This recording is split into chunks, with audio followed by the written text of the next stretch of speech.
Hi అండి, ఎలా ఉన్నారు అందరూ?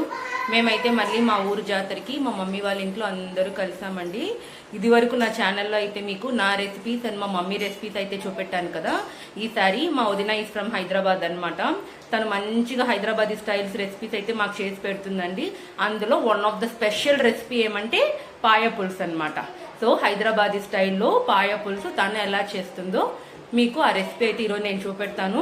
రియల్లీ అండి సూపర్ ఉంటుంది. మనం చేసే దానికన్నా వాళ్ళు కొంచెం డిఫరెంట్గా కందిపప్పు వేసి చేస్తారనమాట. చాలా టేస్టీగా ఉంటుందండి. సో ఇవాళ అయితే ఆ రెసిపీ అయితే నేను మీతో షేర్ చేసుకుంటాను. ఈ వీడియో నేను షార్ట్స్ కింద తీస్తున్నానండి. సో 2 or 3 షార్ట్స్గా పెడతాను అనమాట. So please do watch and support us. Bye. ఇదిగోండి మా వదిన ఈజ్ ఫ్రమ్ హైదరాబాద్ అనమాట. సో ఈరోజు మా వదిన స్పెషల్ రెసిపీ మీకు చూపెడుతుంది. అదేంటని మీరే చూడండి. చెప్పండి. హైదరాబాద్ రెసిపీ అండి పాయ. ఫస్ట్ పాయ వేసుకోవాలి. హైదరాబాదీ స్టైల్లో పాయ పులుసు అయితే చేసి చూపెడతారనమాట. నిజంగా సూపర్ ఉంటుందండి. మా మమ్మీ చేసేదానికన్నా మా వదిన చేసే పాయ పులుసు సూపర్ ఉంటుంది అనమాట. సో అది ఎలా చేస్తుందని మీకు రెసిపీ చూపెడదామని ఈరోజు మేమిద్దరు జాయిన్ అయ్యి ఈ వంట అయితే చేయబోతాం. పాయ వేసుకోవాలండి ఫస్ట్. దాని తర్వాత ఓన్లీ ఒక 2 ఆనియన్స్, ఎక్కువ వేసుకోకూడదండి. 2 ఆనియన్స్, ఒక 1 టమోటా,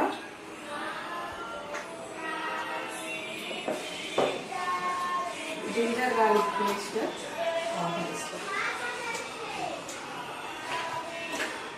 అన్ని అట్టట్టే కుక్కర్లో వేసేయాలి కదా వదినా? పచ్చిగా వేసేయాలండి ఫస్ట్. ఓకే. దాని తర్వాత మీకు తగ్గినట్టు కారం వేసుకోవాలండి.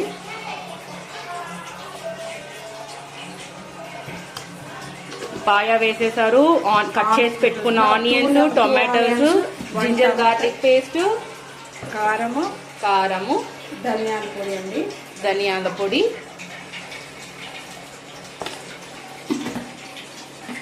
పసుపు,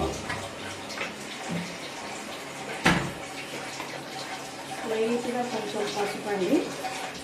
మనము దీంట్లో ఉప్పు వేసుకోకూడదు. ఉప్పు వేసుకుంటే పాయ ఉడకదు. కాబట్టి 2 టేబుల్ స్పూన్స్ కందిపప్పు వేసుకోవాలండి. అది నోటెడ్ పాయింట్ అనమాట. పాయలో ముందే అయితే ఉప్పు అయితే వేయకూడదంట. ఉప్పు వేసేస్తే సరిగ్గా బాయిల్ అవ్వదు అంటున్నారు. కడగాలమ్మా కందిపప్పు. 2 టేబుల్ స్పూన్స్ కందిపప్పు వేయాలండి. పాయ పులుసులో 2 స్పూన్స్ కందిపప్పు అయితే వేసిందనమాట. మా మమ్మీ అయితే ఈ పప్పులు వేయరండి. అదే హైదరాబాదీ స్పెషల్ పాయ పులుసు. నీళ్ళు పోసేయాలండి మునిగేలాగా. ఒక 6 విజిల్స్ రావాలి.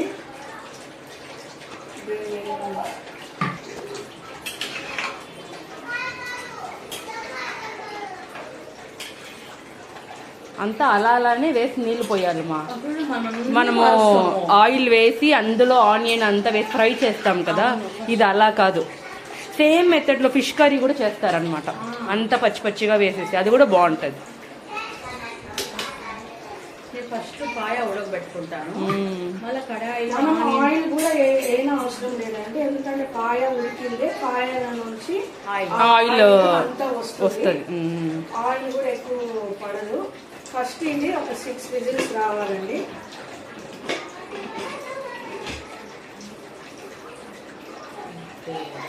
ఓకే. ఇది 6 విజిల్స్ వచ్చాక నెక్స్ట్ ప్రాసెస్ ఏంటని మీకు చూపెడతాను. మీడియం ఫ్లేమ్ లోనే ఇది విజిల్ ఉడకాలండి. హై ఫ్లేమ్ లో పెట్టి పాయ ఉడకదు. జస్ట్ మీడియం ఫ్లేమ్ అంతే. ఓకే. కానీ ఒక 2 hours స్పెండ్ చేయాలండి. పాయ రెసిపీ చేయాలి అని అంటే, టేస్టీగా రావాలంటే ఒక 2 hours స్పెండ్ చేయాలి. ఫస్ట్ పాయ హైలో 1 పెట్టి స్లో 2 పెట్టి ఉడతాయమ్మా. మా మాస్టర్ చెప్పారు. అత్తమ్మ మాస్టర్ ఏం చెప్పారంటే అండి, అత్తమ్మ మాస్టర్ ఫ్రెండ్ అంట. ఆ అంకుల్ ఏం చెప్పారంటే ఫస్ట్ 1 విజిల్ హై ఫ్లేమ్ లో పెట్టి, అది విజిల్ రాగానే మన మీడియం ఫ్లేమ్ లో ఒక 4 విజిల్స్, ఒక 2 విజిల్స్ పర్టికులర్ నాన్ వెజ్ కి, మటన్ అయినా చికెన్ అయినా ఫిష్ అదే పాయ అయినా వద్దులేండి. అది నా అత్తమ్మ మాస్టర్ స్టైల్, అత్తమ్మకే ఉన్ని, మీరు మీ స్టైల్లోనే చెయ్యండి. మీడియం ఫ్లేమ్ లో ఒక 6 విజిల్స్ ప్రాసెస్ ఉడకబెట్టి అది అండి మా పాయా పులుసు ముచ్చట్లు అనమాట ఈ రోజు. నెక్స్ట్ రెసిపీ ఉందండి. ఈ పాయ ఉడికాక తర్వాత ప్రాసెస్ కంటిన్యూషన్ చేస్తాం, మళ్ళీ కంటిన్యూ చేస్తామండి. అంతవరకు will take a short break.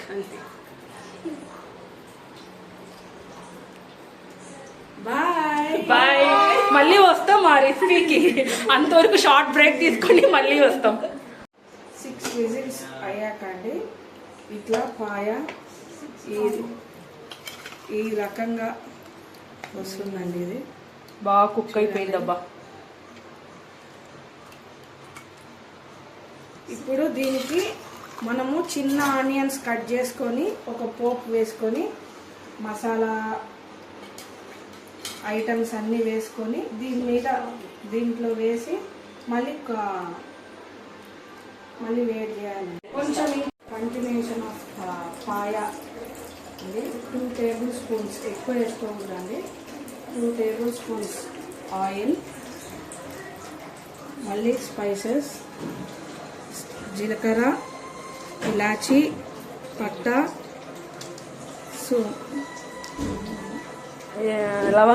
లవంగాలండి ఇవి వేయాలి. సోంపు, లవంగాలు, చెక్క ఒక చిన్నవి 2, ఇలాచి అండి. ఇది బాగా అదే ఆకు. నెక్స్ట్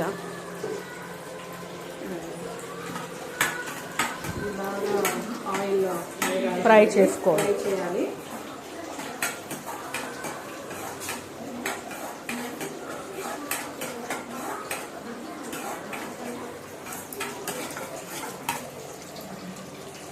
దాని తర్వాత బిర్యానీ ఆకు, కరేపాకు వేయాలండి.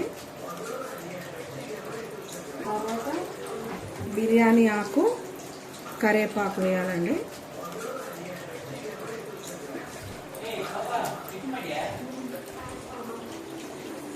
Two minutes dad. అయిపోయింది ఆల్మోస్ట్ వంట. కొంచెం అన్నం రాదు, సూప్ తాగాలి మీరు ముగ్గురు ఫస్ట్.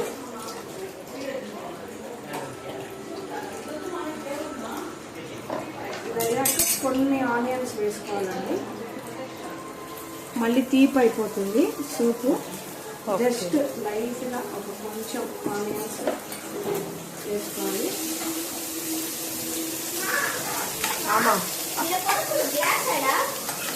ఉంటాయి చూడు అక్కడ. తీపి అనుకోండి. ఇది జస్ట్ స్లైట్గా వేయించుకోవాలండి, ఎక్కువ బ్రౌన్ కూడా అవ్వకూడదు. ఓకే. టర్న్ ఆఫ్ చేసుకొని దీంట్లో ట్రాన్స్ఫర్ చేయడమే.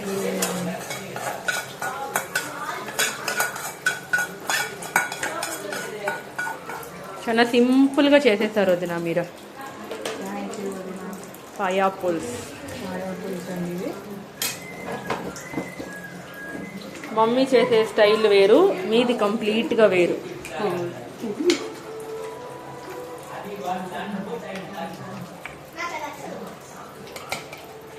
రెడీనా? Paya is ready. ల్యాప్టాప్ ఇంకొక 2 minutes అలా బాయిల్ చేసేస్తే అంతే అన్నమాట. బాయిల్ చేయాలండి ఇది, ఎందుకంటే పోపు వేసాం కదా, ఆ ఫ్లేవర్స్ అంతా ఈ పాయాలో ఈ వాటర్ లో దిగితే ఫ్లేవర్ బాగుంటుందండి. ఓకే. లాస్ట్ లో గార్నిష్ చెప్పాల్సిన లేదు, పుదీనా వేసుకుంటే look.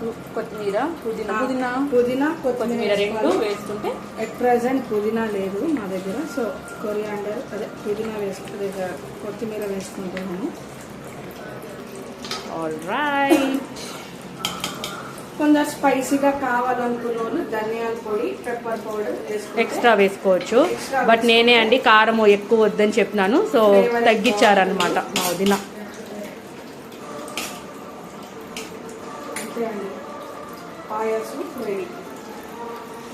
That's all. Yummy yummy సూపీ paya is ready. చెప్పండి. యమ్మీ హైదరాబాదీ పాయా సూప్ రెడీ అండి. Simple recipe. మీరు దోశకి, ఇడ్లీకి, ఈవెన్ పూరికి కూడా చాలా బాగుంటుంది. కానీ రైస్ కి అయితే సెట్ అవ్వకపోవచ్చు అండి. బట్ తినే వాళ్ళు తినచ్చు రైస్ కూడా. బట్ ఏమంటే మేమైతే ఎక్కువగా దోశ, మా మామ గాని మా మామగారు గాని మా హస్బెండ్ గాని ఎక్కువగా లైక్ చేసేది దోశ కానీ టిఫిన్ కే మోస్ట్లీ. లేదా ఆపం అండి, మేము ఎక్కువ ఆపం చేసుకుంటాం. ఆపంకి కూడా బాగుంటుంది. Okay, thanks for watching. ఇది అండి హైదరాబాదీ స్టైల్లో పాయా రెసిపీ అయితే మీకైతే చూపెట్టేసాం కదా. మీరు కూడా ఇలానే ట్రై చేసి ఎలా వచ్చిందో కామెంట్ చేయండి. అలాగే please do subscribe and support us. Tata.